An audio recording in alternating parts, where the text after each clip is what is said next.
All right, this is a Saturday. Saturday, very good day, nice day. It is a summertime officially in the United States, and so with our weather complexities, we thank God for another day. It is warm today. It's going to be 90 degrees here, and I'm sure might experience something different at your end.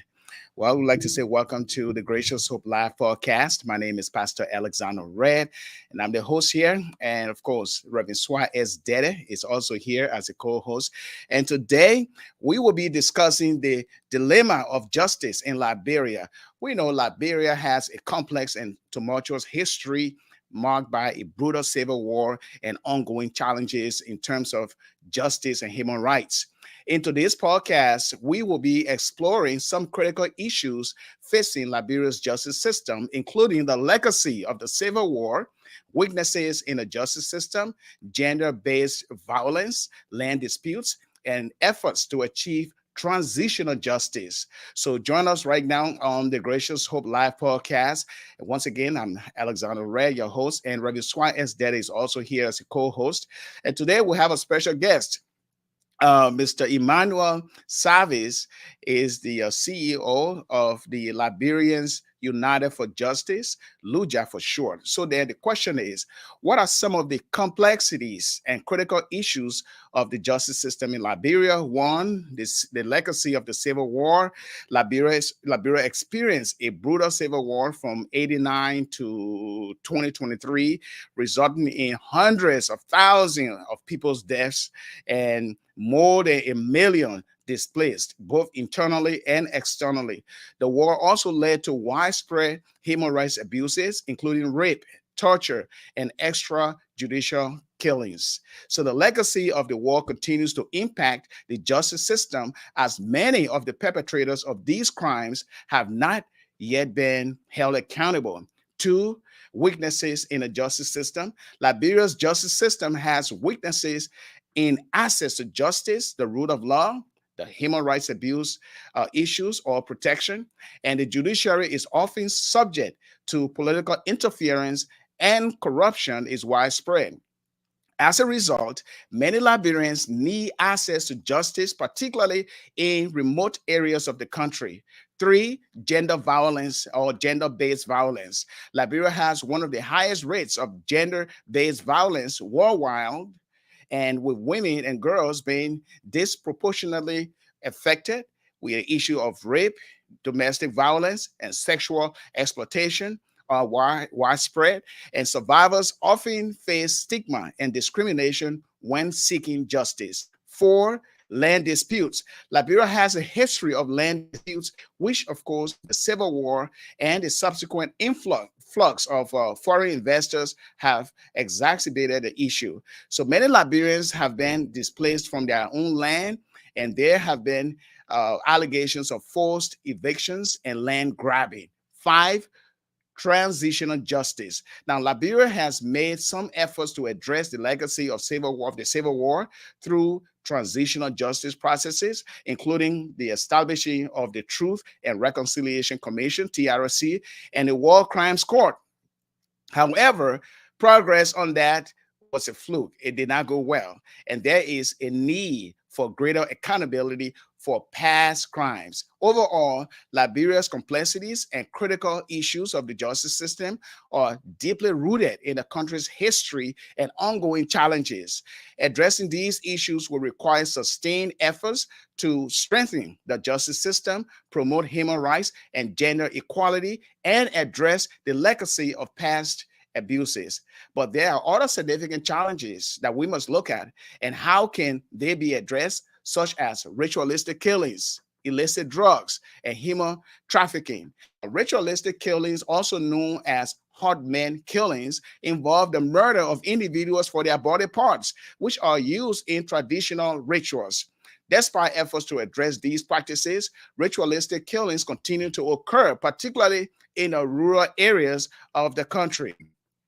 Illicit drugs are also a significant problem in Liberia, with drug trafficking and abuse posing substantial challenges. Now, Liberia is a transit point for drug trafficking, particularly cocaine, which is smuggled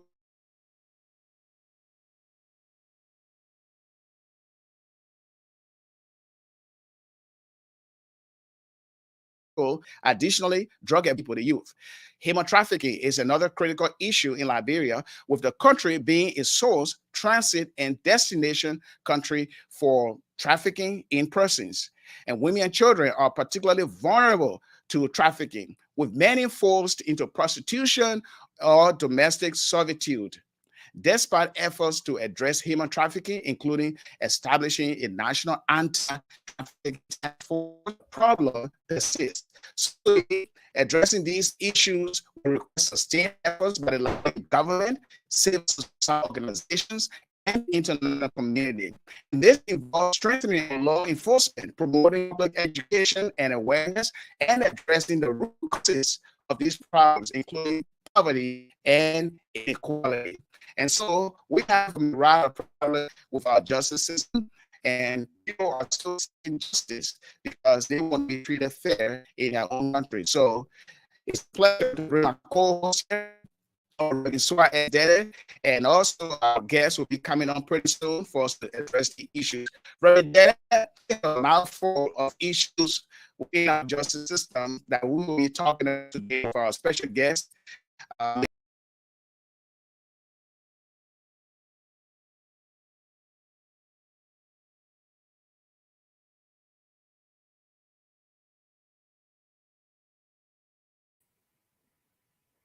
He seems to have an internet issue there. So let me just come in quickly. Something must be going wrong with the internet. I see the guest just also went out, and Ellis just went out. I believe they're going to come back for us to continue to this discussion. He gave a very eloquent presentation of what is happening in our country in terms of law and order, and crimes and drugs and the rest of that. So all of us who have been following our country, following the issues of law and order, following the recent case about the case that were involving some drugs issue that just failed. Some of us are asking ourselves what happened. That case, the culprits were not. Yeah, we had some Yeah. technical difficulties now. Go So ahead, Mr. Dede. yeah, so Ellis is back now. Like I said, there was some technical difficulty, and the guest too also fed out. So, like I was saying, Ellis gave an eloquent presentation of the problem we face in our country in terms of drugs, illicit drugs in the country, and what the laws are doing about that, what the courts are doing about that, the issue of police and rule of law. And these are multiple issues we have, but that does not mean the country is totally lost. But it means that we have to hold our lawmakers feet to the fire too, to make sure the laws are implemented as it should be, and our law enforcement officers should also do the work as they should. Now, here we are today discussing this issue. We have the guest today. Ellis will introduce that guest, Mr. Emmanuel Savice. Ellis will do that. But again, always remind us this is the day that the Lord has made. We're going to rejoice and be glad in it. No matter what happens, God remains God. And we'll also be looking at the issue today of Councilor, former Chief Justice, Councilor Gloria Musu Scott, who is entangled in some legal issues right now in the country involving the murder of her niece right in her home. And the police has announced her and three others as the culprits of that crime. Police feels that they have reason for that. So we will look at the police video and see why they feel that Councillor Scott and the three persons are culprits for this crime. So, Alex, welcome. Your place is hot. My place is also, but not too hot. The weather is beautiful. The breeze is blowing a little bit. We're enjoying the breeze. So I'm sorry. I'm sorry that your place is too hot, but welcome to today's program. Yeah, welcome and welcome to all of you viewers today. I would like to do welcome. This is the Gracious Hope Live podcast, and our special guest here will help us make sense of what is going on in our country regarding our justice system. He's a strong supporter of justice, and he personally experienced the effect of all that is going on. Particularly during the Civil War, his niece was raped and killed. And so he has a very strong passion of bringing war crime court to our country, given the fact that people need to be held accountable, the perpetrators. And so with a pleasure here, we have our special guest. He is Mr. Emmanuel Savice. and Lucha CEO. And we'd like to say welcome to our program today. And we'll be talking about these myriad of issues. He just went back out again. I think he's trying to set up with his video to come in and out. But he will be helping us make sense of some of these myriad of problems that we face in our justice system. We want to have a functioning or more effective justice system that will dispense justice to every Liberian, irrespective of your social class or your station of life. Justice for all. We all must be treated fairly and equally before the law, because the law exists to adjudicate cases that should bring relief to families, to individuals, to the community, and to society as a whole. So we know that God is a God of justice, and Jesus said in the book of Luke that yes, God will bring his justice. You know, he will bring a justice. His justice will be dispensed to those who are, to those who will be at fault. That is the culprits. And this is what we face in our country today. And so as we look at some of these myriad of issues facing our justice system, we must also participate as individuals to talk about them, and to see how we can find a solution. We'll talk about the problems, like I enlisted all of the issues that we have, but how can we wrap our head around them to um, bring some sense of sanity into the lives of Liberians? Reverend Dede? Exactly. In a question, at least I've asked myself over and again, and maybe you might have answer to this question. What is the problem? Is it the laws we have or the implementation of the laws we have? Now, if it is the laws we have, then the legislature will have to look at these laws and either retool them for the people to understand and adhere to these laws. Now, if it's that the laws are not being adhered to, then the judiciary system, the law enforcement agencies will work harder to make sure these laws are enforced. So I'm thinking, what is our problem? And what do you think is the problem? Is it the laws or the implementation of the laws? Well, both. What? Because your past can affect you if you don't manage it well. If you don't take care of your past or overcome your past, it's going to haunt you. And that's why you see some people experience trauma, and they have that old tape playing ahead. Maybe you were a child growing up, somebody say you're beat for nothing, look at your big jaw, and cause you up, maybe short and all, and they make fun out of you. So that tip, plays in your head whenever you're not doing well. Yes, my uncle told me, or my dad told me, or my sister told me that I will not be anybody. And some people deal with those emotional or traumatic issues even in adulthood. They have marital problems, they have a lot of other issues, and they are all psychological. So Liberia has not faithfully dealt with its past, the civil war, and all the myriad of problems coming up now in our country, like human trafficking, illicit drugs, and gender-based violence. They are all debris of the past. And so enforcement also is another issue, because we have the security apparatus or the justice system as a whole, and they are not performing up to the expectation of the people who are being marginalized. Then they perceive the justice system with distrust. And that is what's going on here. So the trust in the justice system is somehow diluted to the fact that many cases have happened, or many murders, or many other things have happened, and people have not received justice as they should. Okay, so our guest is back in the studio now, and I'll be glad now to bring on our special guest, Mr. Emmanuel Savice. I would like to say welcome to the Gracious Hope Live podcast. It's good to see you.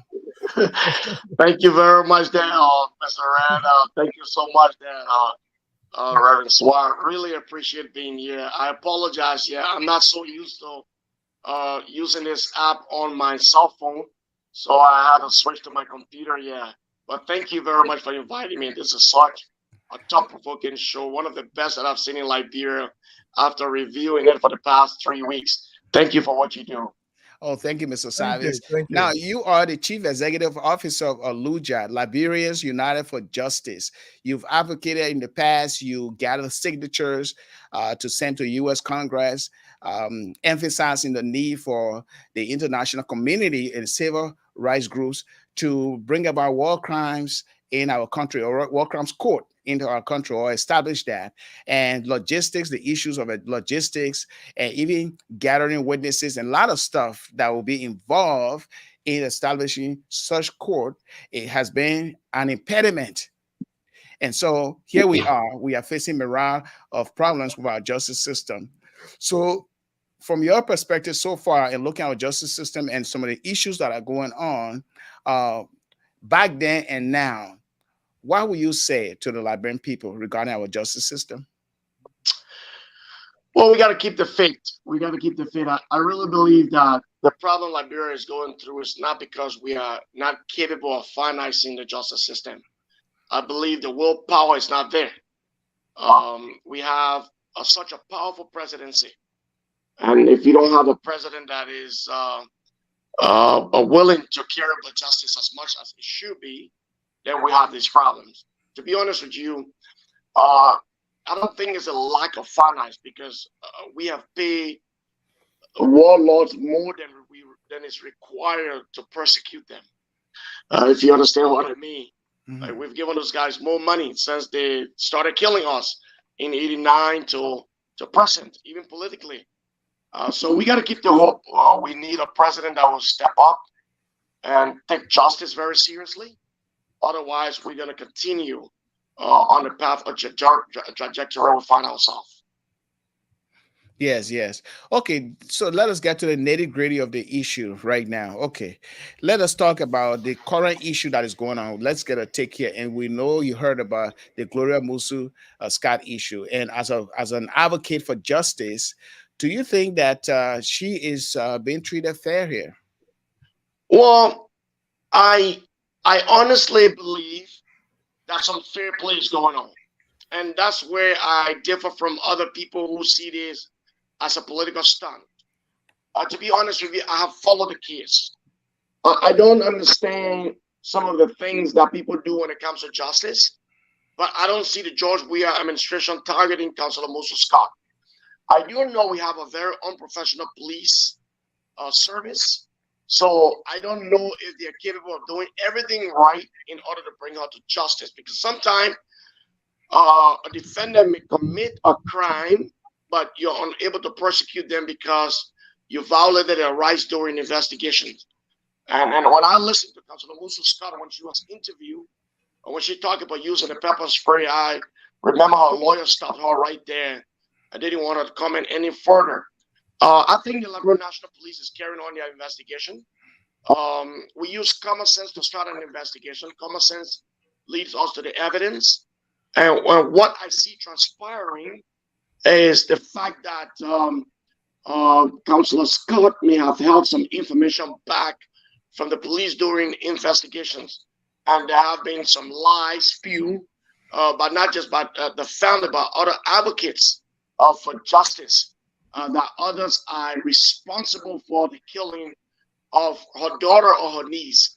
So I don't want to say there's no fair play going on. I just want justice to take its course. The law should take its course. And let's see how it plays out, because clearly it will be up to the prosecuting team to prove that Councilor Musu Scott conspired to commit murder, or hide some information from them, or maybe somebody in your home committed the crimes. But I don't think it's a witch hunt at this point. That's good. A lot of people have different perspectives and views on the whole, or the unfolding of the whole murder and accusations and counter accusations. In this case, we watched the police tip, not a police tip, the police speaking to the media at the information ministry, and they feel that Councilor Scott and the three persons that have been named as culprits were in a home when the issue occurred, when the murder occurred, and from that investigation they see no intruders. So far, there have been no proof of intruders in a home. That's why she be accused. But the question is, somebody asked me today, and I want to ask you this question. So if you don't find intruders in the house, does that mean Councilor Scott and the three other persons are the perpetrators of the crime? You think so? Oh, absolutely not. That's not what it means. But Reverend Swart, like I said, common sense leads also evidences. The police got statements from witnesses in the community. They got statements from those in the house. Councilor Scott is a very powerful woman. You know, she served as Chief Justice in Liberia. You know what that means to us. During the interview, she didn't think that she should interview her children without her permission. They are adults, and they didn't need her permission to interview them. Statements have not been in line with the previous one, and it's not in line with others that have communicated what happened in the home to police enforcement.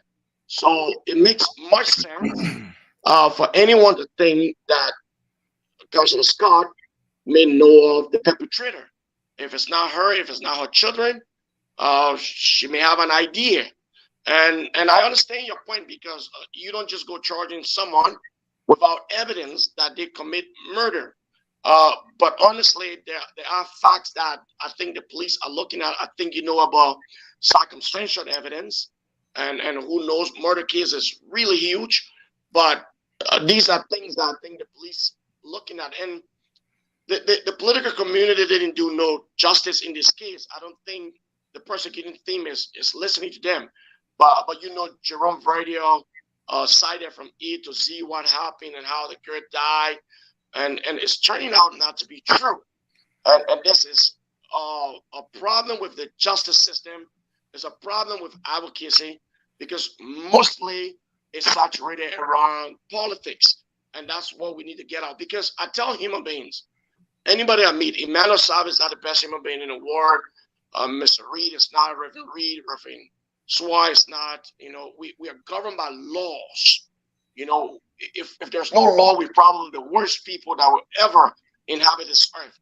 So we need to respect the law. We need to let the law take its course. We need to wait for the evidence. We need to wait for trial. We need to wait for what the prosecuting team has, because even the defendant is yet to see the full disclosure of why they are charged. Yeah, exactly. Yes. And you, Mr. Savice, when you look at our justice system, we look at the police who carry out the arrest.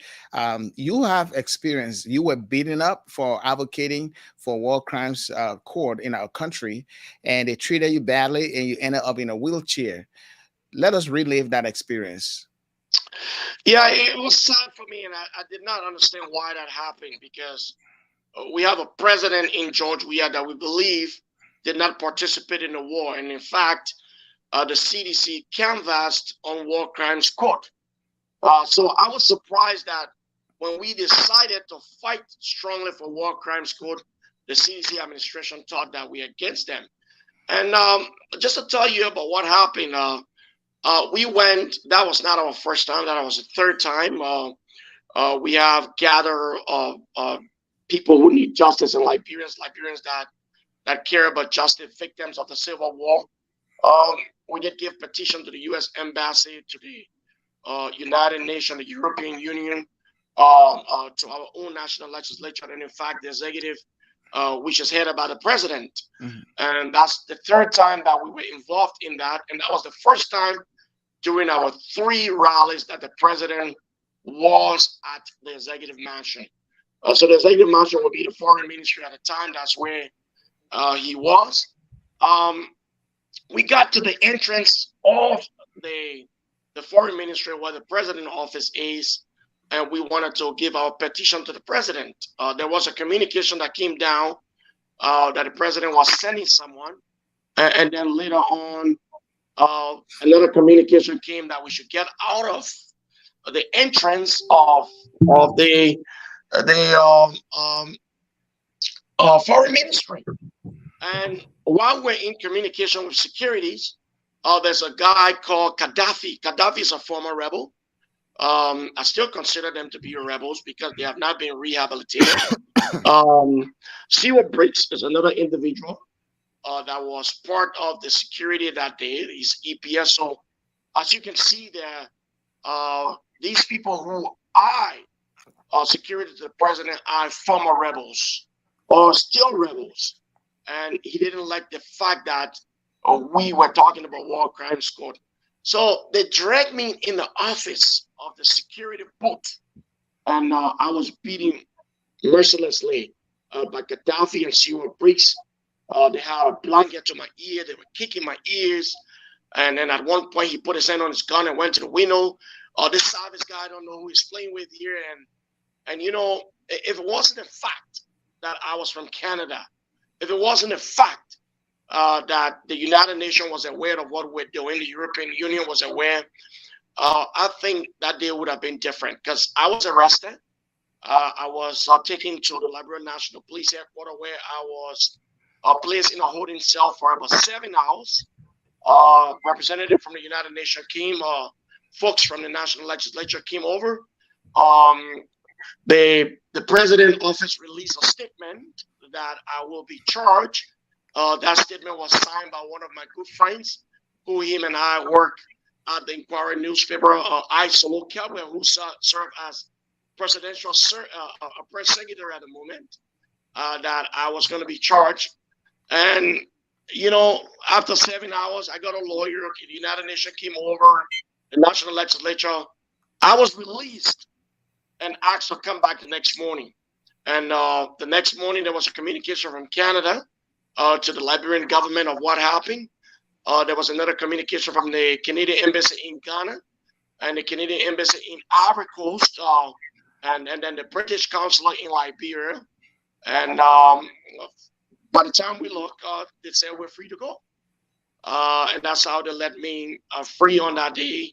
And that's how I gained my freedom again, after trying my possible best with those who are victims like myself, who came out to volunteer to be a part of a rally to seek justice, to seek war crimes court in Liberia. So that was the moment. That's what happened. And I was very surprised. Yeah, you are very surprised. And if you are just joining us, this is the Gracious Hope Live podcast. This podcast is here every weekend. That is on Saturdays. And we are here from 3 p.m. Central Time, 4 p.m. Eastern Time, 1 p.m. Pacific Time, and 8 p.m. in Liberia, or the GMT. And of course, we talk about a myriad of issues here. And today our focus is on the dilemma of the Liberian justice system. And we have been talking about some of the systemic weaknesses of the justice system, its weaknesses to have access to justice, the rule of law, human rights protection, and of course, the issue of political interference and corruption. And so these are a myriad of issues that we believe that as Liberians, we need to bring them to the fore and discuss them so that we can be aware and address it. Not just the government addressing it, but civil rights organizations and you listening can be part of the sustained effort to rehabilitate, or may I say, to revamp our justice system. And we all want justice, especially in a country that has a history of war. And please share this link, okay? We'll be right back. Please don't go away. We'll be right back.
Okay, so we are back here, and we have our special guest, Mr. Emmanuel Savice, who is an advocate, a very staunch advocate for justice in our country, and he picked his battle very well. He has been focusing on the need for a war crimes court in our home country. Now, Mr. Savice, you gathered a lot of signatures, okay, and submitted them to Congress. So, what is the latest update?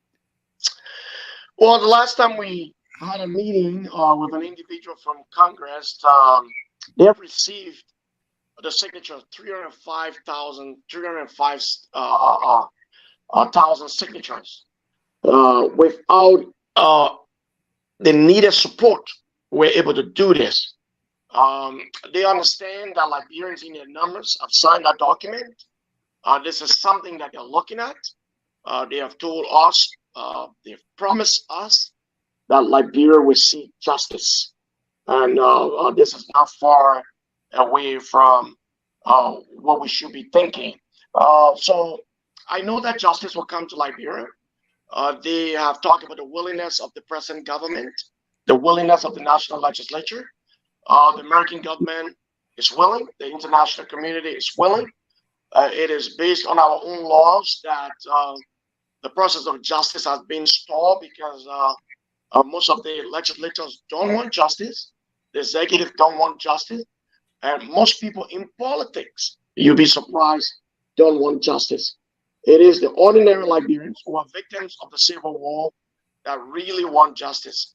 So we're hoping that things will come together and hopefully very soon, we're hoping right after the elections, justice will start to take course, and whatever government that wins this election will be forced to work with the international community to make sure that the war crimes code, the much needed war crimes code, come to Liberia. So those who committed crimes against humanity, past crimes, those who committed crimes or economic crimes can face justice in Liberia, because Liberia really need that.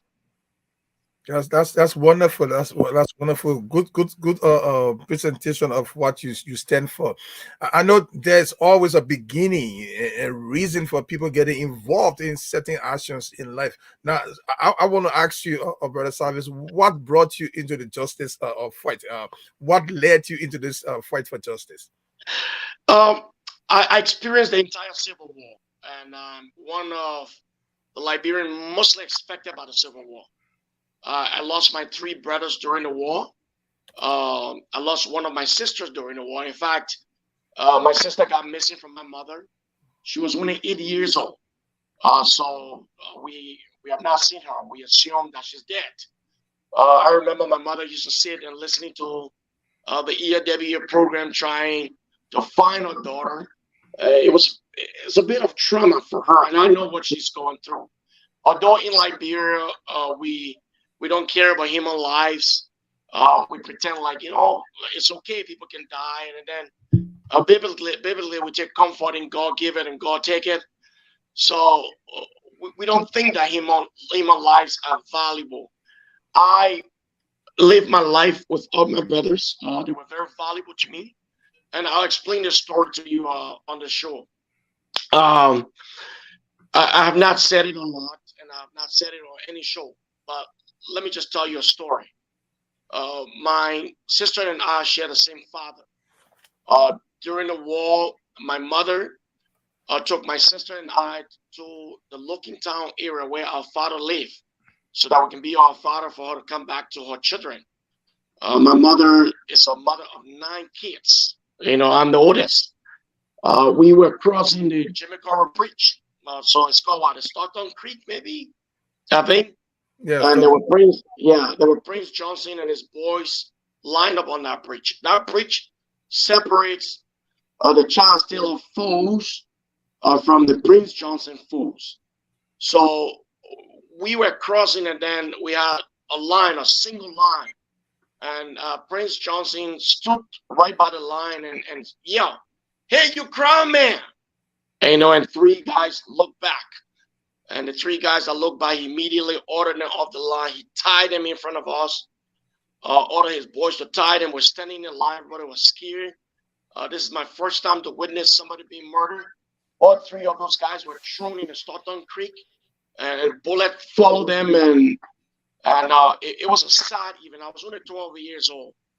My sister was 11, turning 11 at the time, and it was really sad. Our mother crossed the Jimmy Carter Bridge. Our father received us. She wanted to go back to her children. She told her children to wait for her right in the house, so that she can be back to them. And when she got to the bridge, Prince Johnson would not allow her to go back. Said, "You come on recon," say, you know how crazy he can be. And she kept begging that her children are there. She got to go back. And she begged and begged. And he said, "If you don't leave from here, I'm going to kill you." And my mother was forced to abandon her children. And imagine I was 12 years old. So think about my siblings. Some of them were as small as Pooh, the youngest one. And 6 months later, we went back. We could see the skeletons of my brothers in the house. I'm pretty sure they die of hunger. It's just traumatizing to think about it. And that day, I told my mother that I'm going to do something about this. And at the time, I wasn't thinking of fighting for justice in the way it should be. As a kid, I thought, you know what? I need a gun. I need to find the perpetrators. Prince Johnson that stopped you on that day. I need to find him. But later on in life, as you get mature, you understand how the world works and how you should fight for justice. And that's one of the reasons why I'm so committed to this process. But when you look at the general picture, there are many who want to do exactly what we're doing, but they don't have the voice. They don't have the resources to do what we do. So on behalf of the stories of Liberia, people who lost their families, we do this not just for ourselves, but for them as well, because people lost their family in some excruciating manner. And we as Liberians, who God has blessed, will need to fight for justice for those who can't do it on their own. Yeah, and that is a reality. So the war, left a legacy of impact on the justice system. Even the individuals, the perpetrators of these crimes, have not been held accountable. And so the need to fight for justice, but we still see weaknesses in the justice system as a whole. That is the access to justice. Some people need redress. Some people need protection. And we have a myriad of issues. For example, we see the gender-based violence and domestic violence, and also looking at other justice issues that also relate to the community. For example, the land grab and land disputes. People want justice. They are seeking justice. And so we see that the justice system as a whole, or the judiciary branch of the government, which is the third branch of government, is overwhelmed, apparently, or burdened by these calls or by these reform propositions. So to you, as an advocate for justice, how do you share your sense of empathy for those men and women Liberians who are working within the justice system? And that's the thing here, Reverend. Let's be honest here. Like I said, there's no one power for justice in Liberia. I think Liberia need enough prison. I think we need enough prison. Let me just share a brief story with you before I answer your question. 2010, I visited Liberia, and we're driving around the Congo Town Road, and there's a guy who overtakes us on the opposite lane, and the police stops him. There was huge traffic, and this guy hit the police officer, and the police officer fell on the side of the road. A police officer woke up, and he stood up and said, "I'm going to catch you. This is the same road you pass every day. I'm going to catch you." And I started to think about it because I've had some orientation in Canada. I've lived here for a while now. And I'm wondering, imagine Reverend Squad hitting a police officer in the United States. Imagine what the repercussion would be. You could do that in Liberia because somebody make you mad, and you being a decent human being, you may not do that. But people would do that because they get away with it. So I started wondering. I was with one of my Canadian friends, and he was just shaking his head. And, it was a country of chaos. But let's be honest with ourselves. It is the willpower of the Liberian government. I always tell people the presidency is powerful. If the president of Liberia, if it's Mr. Alexander Reed or Reverend Swan, if you want justice in Liberia at every level, justice will be given. Now, how many of you listening to us have lost your land in Liberia? Think of where you live. Are you able to see a piece of land and sell it to someone? It's impossible. I have lost at least about 3 or 4 times lost land that I've purchased. These are things that shouldn't happen. If the justice ministry, if they were persecuting those who were carrying on these acts and giving them fair sentences, I believe that perpetrators would not want to commit this act anymore. So it's not about the strength of the justice system. It's about the willpower of the presidency that is way too powerful, that refuse to implement justice in Liberia. We have appointed commissions on land. We have appointed all kinds of commissions to investigate. What we are not doing is prosecuting those perpetrators. Recently, there's a guy with no car, Dr. Lester Tani. You know him, right? Mm-hmm. I'm pretty sure you've heard of him. I think he's one of the deputies at no car. Yeah. He phoned me because there's a land that I purchased behind the German embassy. My wife purchased the land. Somebody duped us off the land and sold the land to a family member of Dr. Tani. 7, 8 years ago, my wife wanted to take issue with it. I told her, you know what? It's not worth your time. Just leave it. It's not worth your time. The person sold the land to themselves first before selling it to him. They went to court. And this person was right there in Liberia that did the act. Collected $16,000 and another $20,000 for land. And I'll tell you right now, the justice system will not act. So like this incident, a lot of things are happening with the land dispute in Liberia. It's not because the justice system is weak. It's because they choose to be weak.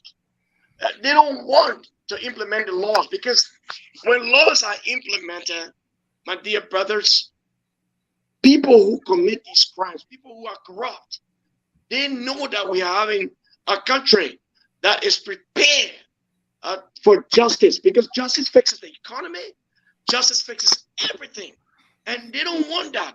Justice is something that they're bypassing. And I tell you, from the Charles Taylor to the Ellen Johnson Sirleaf to the George Weah, to every transitional government we have had, they have refused justice on purpose, not because we are not financially equipped.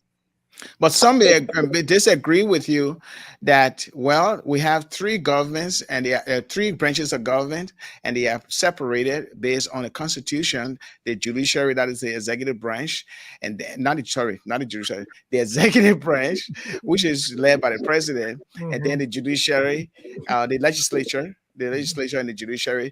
And so because of checks and balances, they do not interfere in each other's affairs. So if you say the presidency is powerful enough to dispense justice, some people will say, well, then you are trying to create a monster presidency. That is a presidency that will become a dictator, which of course Liberia has dealt with dictator in the past, and we don't want that rehash in any way.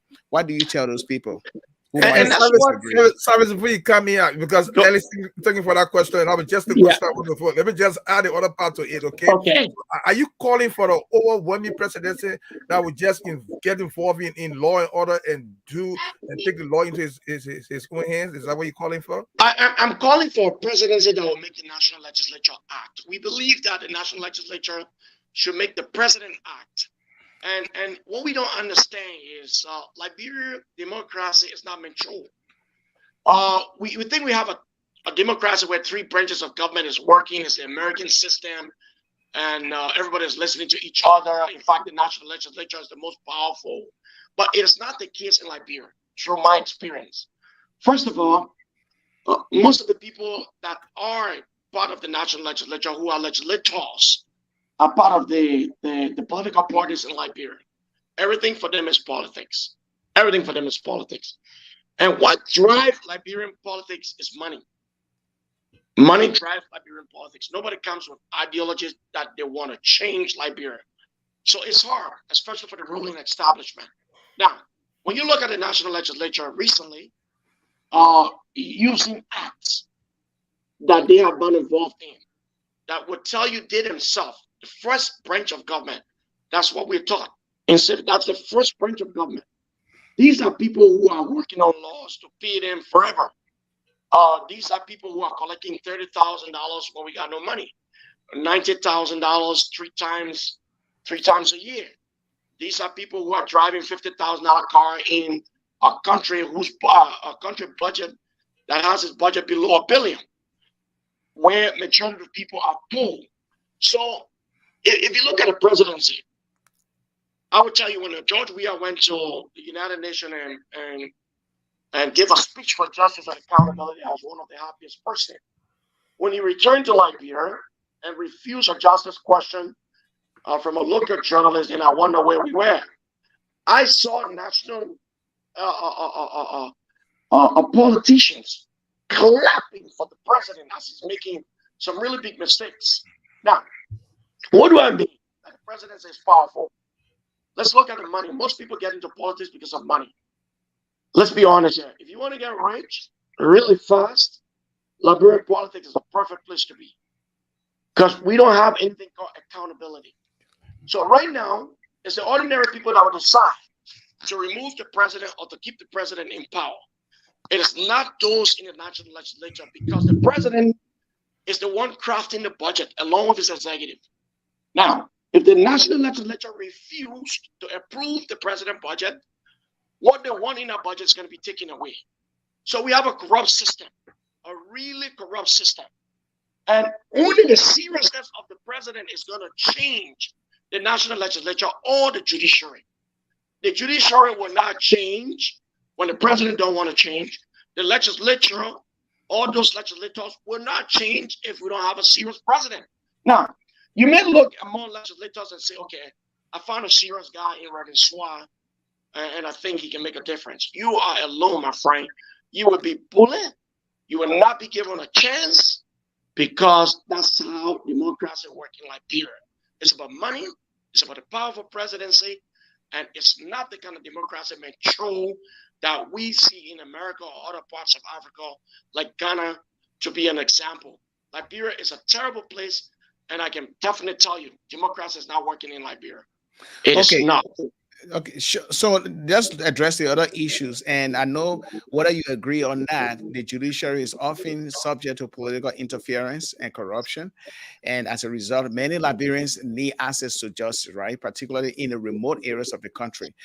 Now, looking at other issues like illicit drugs, importation of cocaine using Liberia as a route to other countries.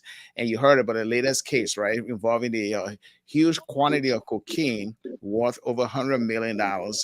The culprits were held to justice. They were held to our court system, and they were freed. Okay, and the government again was charged to repay or restitute the amount of, I think, $100,000 to those who were perceived as defendants. Now, a lot of people, even including the U.S. Ambassador McCarthy, was shocked about that situation, and other advocate groups. Now, so looking at our justice system, looking at illicit drugs, looking at gender-based violence, and looking at political corruption or interference within the justice system, what sort of sustained efforts will you think that will be needed by the government, the civil society as a whole, so that we can have a justice system that will be fair and equitable in the eyes of Liberians? So here's the first thing I recognized. We're just talking about Councilor Scott. She's been charged for murder along with some family members. Now, if you're not a member of the CDC, you're a member of the Unity Party, you're probably upset. And you're thinking this is political, this is witch hunt. And if you're part of the CDC, you're like, okay, at least this is justice being chased. And if you're somebody like Emmanuel Savice, then you see it with the eye that a lot of Liberians will not see it with. So the politics in our justice system is the politics of corruption. Now, you just mentioned $100 million cocaine been discovered. People are charged. Now, you think in a country like Liberia, it's easy to prove a case like that. Look, these people will basically make the kind of mistake needed to adjudicate someone who should be convicted because they are doing it on purpose. The court of law got all kinds of different reasoning. You violate someone's rights during an investigation that may lead to a case being thrown out. I'm telling you, my brothers, and those who are listening, my sisters, the justice system is weak because we don't have politicians that care about justice in Liberia. It is easy for you and I to sit on the side and do what a lot of immature analysis and say, you know what, I think someone was bribed. I think the president may have benefited, or maybe the justice minister benefited. But the truth is, this is a country that killed 300,000 people and have not held anyone accountable. You think they're going to hold someone accountable in $100 million scheme? You think there's not an opportunity for someone to get rich? Who knows? Maybe your judge just bought a house in America for $1 million because of what happened. We need to address justice in Liberia.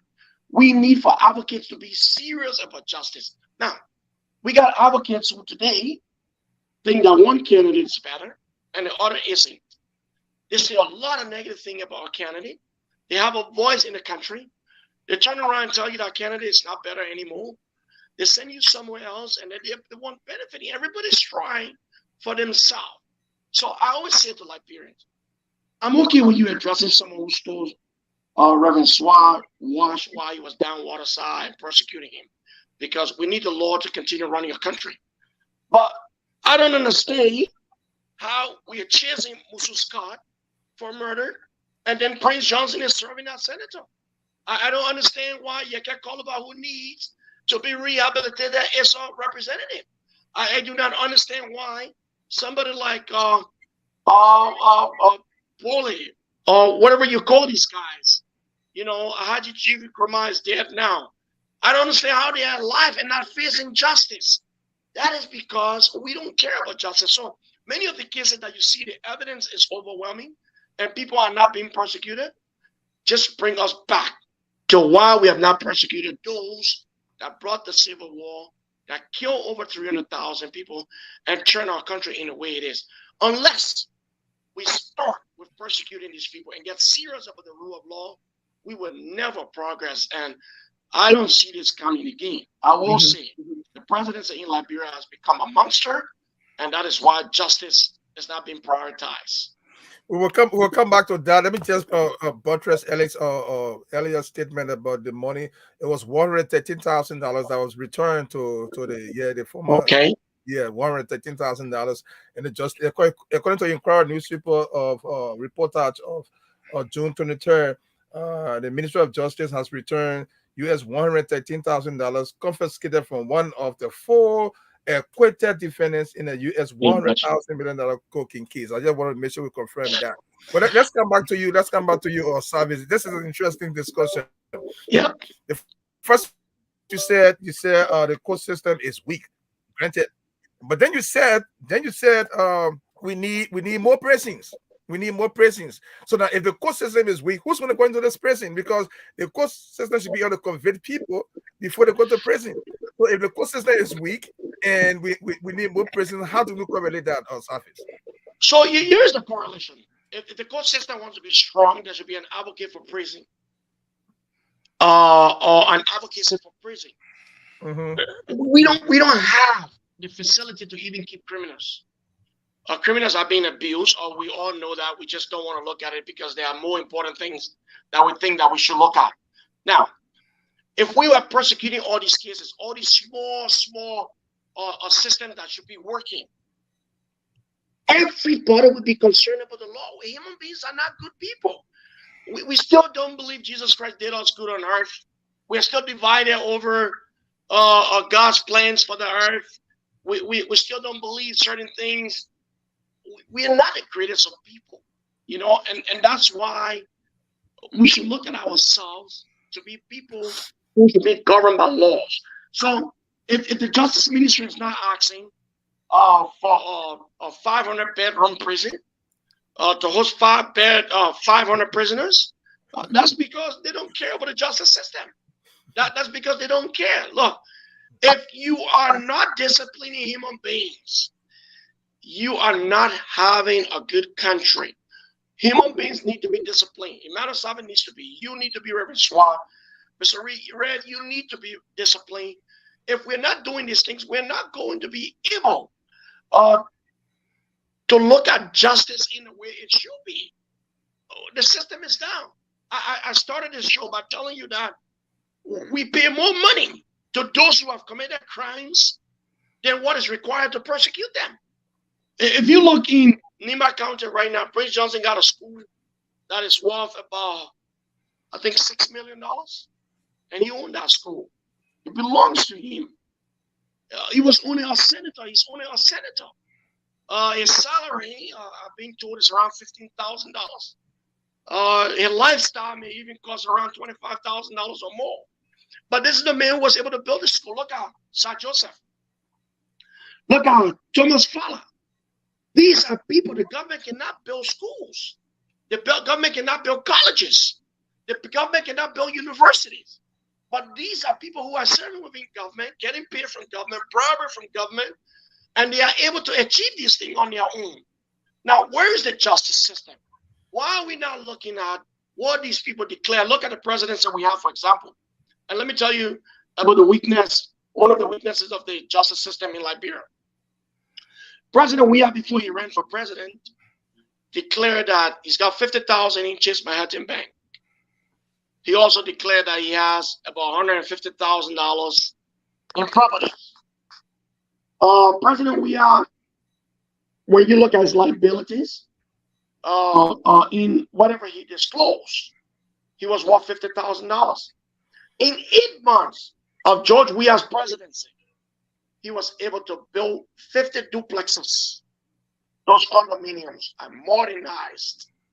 He built his house on 9th Street by bringing the other one down. Now, you see corruption so clearly. Who is acting? Where's the justice system? Just because he's the president, he's not above the law. But nobody's acting up.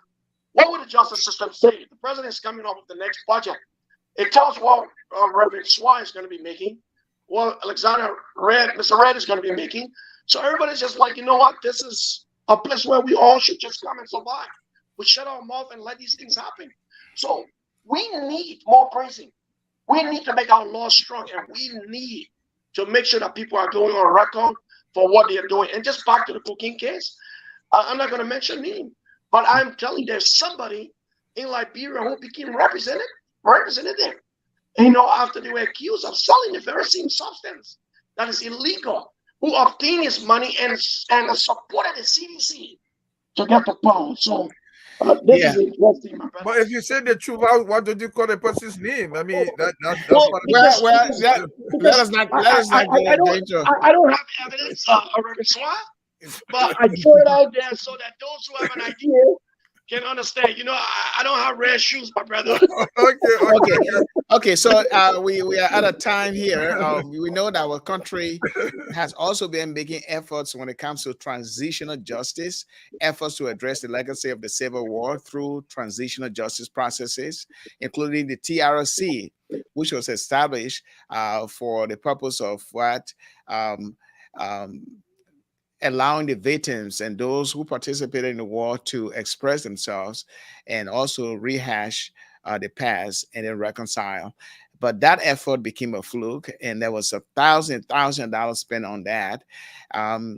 Progress is slow in the justice system, and we realize that, but there's a need for greater accountability for past crimes, and we all agree on that. So looking at our complexities and the critical issues of the justice system, we know that it is deeply rooted in our country's history and the ongoing challenges. So it requires every one of us to address these issues through sustained effort to strengthen the justice system, to promote human rights and gender equality, and address the legacy of past abuses. But it was great having you here, Mr. Savice of the Liberians United for Justice, Luja. And what is the status of the organizations now? Do you have any upcoming plan or anything in the future? For now, just to Yeah, update as a wrap up here. yeah, we're gathering in Liberia by the 12th of July. So I'm heading to Liberia very soon. Our next course of action will be taken. We are due to have an executive meeting tomorrow night. We don't want to give up. We want to keep the momentum alive. We understand there's election time, so we want to give chance to the process. And we are hoping that the next president will consider justice. And Liberians United for Justice and Accountability would like to engage the next government, even if it's George Weah or Alexander Cummings or Joseph Yuma Boyka. Those are the three contenders right now. We would like to continue engaging them and engaging the international community like we've done in the past. You have Tiawan Gonglo too, though. Tiawan Gonglo is also. And I love Tiawan Gonglo. If I had a vote to cast, it will be for Tiawan Gonglo because he's strong on justice and accountability. So I really respect him. But I'll conclude here by saying in Liberia, a show like this with this kind of pedigree is not the kind of show that Liberia embraced. Anything of real true value is not because we are not great people. It's because of the kind of education we have, the mindset of the people, and we've got to work on it. That's why somebody like Tiawan Gonglu is not making any waves like he should be, and that's why I've not heard about the show that you guys conduct that is so mature. The pedigree of the show is on top. I've listened to maturity, to the views, the analysis, and you'll find a lot of people going somewhere where some gossip is being spewed, and that's the mindset that we will need to change one day. Yes, thank you. Thank you, Mr. Savice. It was a pleasure having you, and say hi to your family. You got beautiful daughters and your wife. I saw you with your daughters in a vehicle on your profile, Facebook profile, and you guys were singing, and she kept saying, "Daddy, where's the direction? Where's the direction?" Say, right there, right there. Go ahead, keep going. Yeah, that's my good. That's good. So he's a family man. He's a family man. That's good. He's a family man. That's good. Of Yeah, course. I am. God has blessed a me man of with faith. three boys, 3 girls. But next time you're gonna come back and discuss your faith journey, and because that's part of this platform. Let's see where God has brought you from, but not today. I will appreciate that. I look forward to that. I look forward to that. Yes, we'll do that. Okay. All right, thank you. And Thank you very much. All right, thank you. And this is the platform where we invite our guests and to talk about marital issues facing our country, and we look at things that we believe are germane to your own well-being as a believer in Christ and also a citizen of our country. Make your voice heard right here. And this podcast is here every weekend. Share our link with your friends, your families, and your loved ones so that they can be a part of it. Just click that share button. And of course, they will be a part by listening to the replay. You can get our app on the phone. It is all free. You can download it from the website. You can download it. And of course, you will have access to everything else. So let's say thank you so much for joining us. And my name is Pastor Alexander Red. And of course, Reverend Suarez Dede. From him, he will be here tomorrow to deliver his message at 5 p.m. Central Time, his Bible teaching. And of course, I'll be here also by 3 p.m. as well. Until then, we'll say thank you so much. And we will be back here again next Saturday.